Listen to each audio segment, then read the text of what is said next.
Unkwel uyonos jom ni dwem. Undul he. Anyango ngomandi. Menyegani. Ya memeyega we asango mande. Uyen lam lende. Unlul he hala. Mendul indap nyanga. Ebaki kan ngo. Ngowong uyen lam le.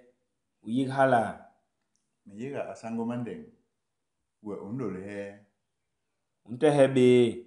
Menlul iwom. Ingen yangen undul lana wom. Mensal ngandak len. Unke he nano.